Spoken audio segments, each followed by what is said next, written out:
Shalom, selamat sore sahabat Kalam dimanapun kita berada. Saya berharap kita dalam keadaan baik-baik, sehat, dan bersuka cita. Dan terjauh dari pemikiran-pemikiran yang panik dan kekhawatiran. Karena saya merasa bahwa apa yang terjadi atas bangsa ini, atas kota ini adalah sesuatu hal yang sangat luar biasa, yang membuat banyak orang benar-benar mengalami kepanikan dan ketakutan. Dan pastikan diri kita tidak takut, tidak panik, dan tidak khawatir, karena Tuhan selalu beserta dan menyertai kita.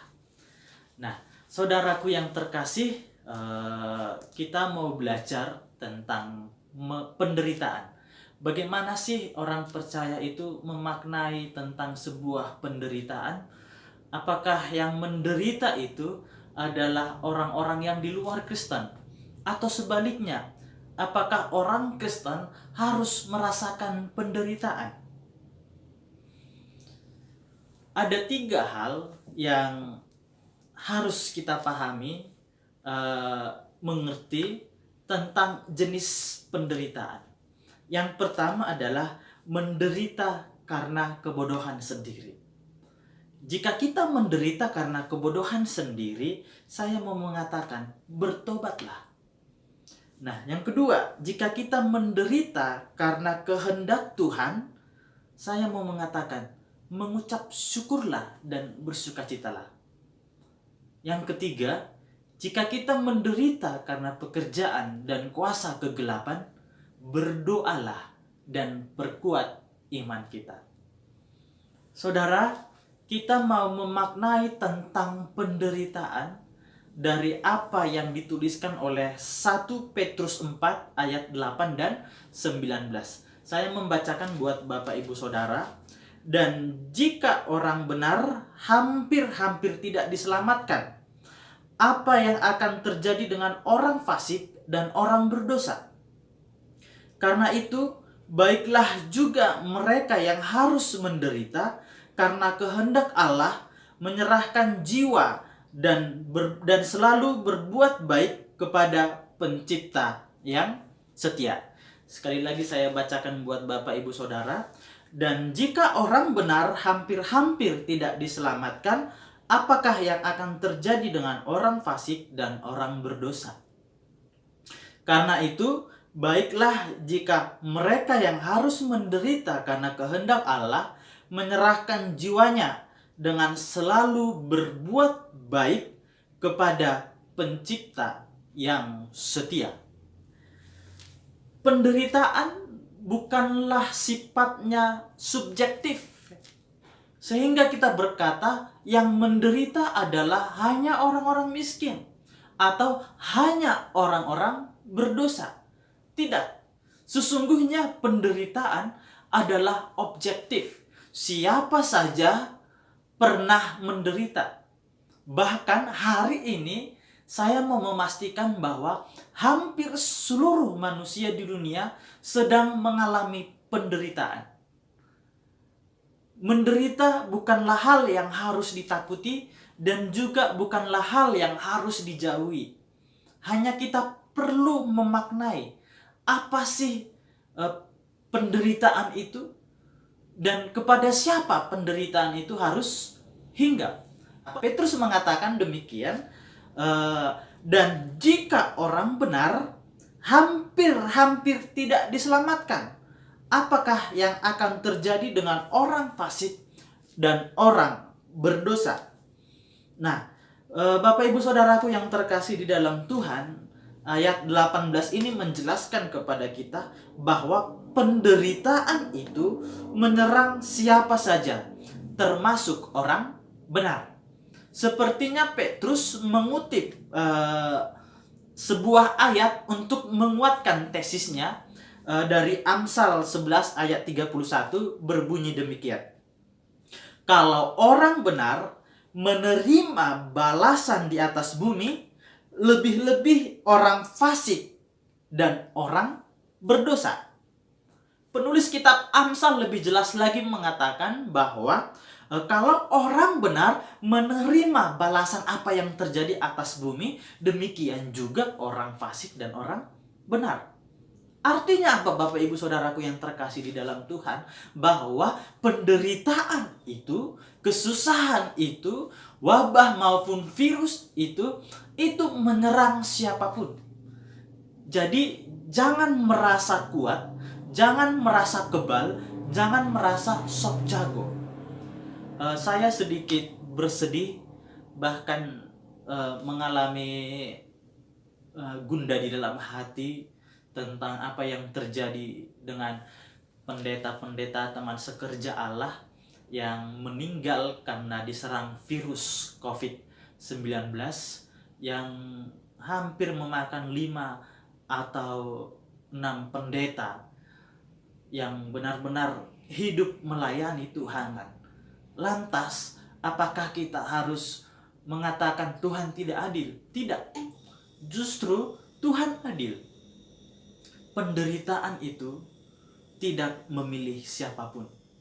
Penderitaan itu menghampiri dan menyerang siapapun. Jadi Bapak Ibu Saudaraku yang terkasih di dalam Tuhan, apa yang sudah diwacanakan oleh pemerintah, apa yang sudah dihimbau oleh pemerintah tentang hal-hal yang harus kita lakukan, mari kita lakukan. Jangan melanggar.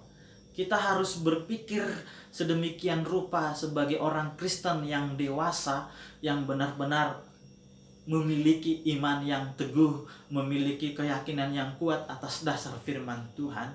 Jangan pernah melanggar apa yang sedang dihimbaukan oleh pemerintah. Jika pemerintah mengatakan tetap di rumah, di rumahlah. Jika pemerintah mengatakan jangan bersentuhan, jangan bersentuhanlah. Jika pemerintah mengatakan mencuci tangan dan menjaga kebersihan, lakukanlah itu dengan bersukacita. Karena apa? Penderitaan tidak melihat atau memilih siapapun. Orang yang sehat, orang yang rajin berolahraga, orang yang pola hidup dan makannya adalah dengan ketentuan-ketentuan teori-teori yang benar, pun mereka bisa diserang berbagai macam penderitaan. Penderitaan itu tidak mengenal siapapun. Baik orang benar, baik orang fasik, dan orang yang tidak percaya tetap akan merasakan penderitaan. Ada 2 hal yang harus kita pahami tentang penderitaan.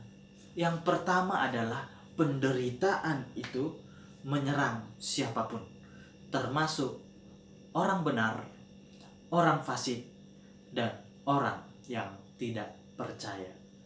Jikalau kita menderita hari ini, jikalau Bapak Ibu menderita hari ini, jikalau saudara-saudara kita menderita hari ini, ingat, itu adalah bagian dari kebenaran firman Tuhan. Tidak ada yang salah. Yang salah adalah ketika di dalam penderitaan, di dalam kesusahan, di dalam persoalan, kita bersungut-sungut, kita mendukakan hati Tuhan, kita memfitnah Tuhan, kita mengatakan Tuhan tidak adil, Tuhan tidak berbuat baik kepada saya. Tidak, Bapak Ibu, tidak. Ingat, Tuhan tetap adil, Tuhan tetap setia, bahkan Tuhan tetap baik sekalipun kita tetap di dalam penderitaan. Tergantung kita bagaimana menyikapinya. Yang kedua adalah orang percaya harus menyikapi penderitaan dengan benar. Amin. Orang percaya harus menyikapi penderitaan dengan benar. Perhatikan di ayat yang ke-19, Tuhan mengatakan demikian. Karena itu, baiklah juga mereka yang harus menderita karena kehendak Allah menyerahkan jiwanya. Apa yang dimaksud dengan menyerahkan jiwanya ini? Menyerahkan jiwa yang dimaksud oleh Petrus adalah bagaimana orang percaya mempercayakan hidupnya, menyerahkan hidupnya, dan menggantungkan hidupnya kepada Tuhan Sang Pencipta dunia ini. Seperti apa yang dilakukan oleh Yesus ketika dia di kayu salib. Dia berkata, Bapa, ke dalam tanganmu lah kuserahkan nyawaku. Penyerahan diri ataupun berserah penuh kepada Tuhan adalah bentuk iman percaya kita tatkala Tuhan melihat keyakinan kita yang sangat luar biasa itu, kuasanya bekerja, mujizatnya bekerja, dan kemurahannya bahkan kasihnya dilimpahkan kepada kita. Lalu dikatakan lagi di frasa yang selanjutnya, dengan selalu berbuat baik. Maksudnya apa, Bapak Ibu Saudaraku yang terkasih di dalam Tuhan?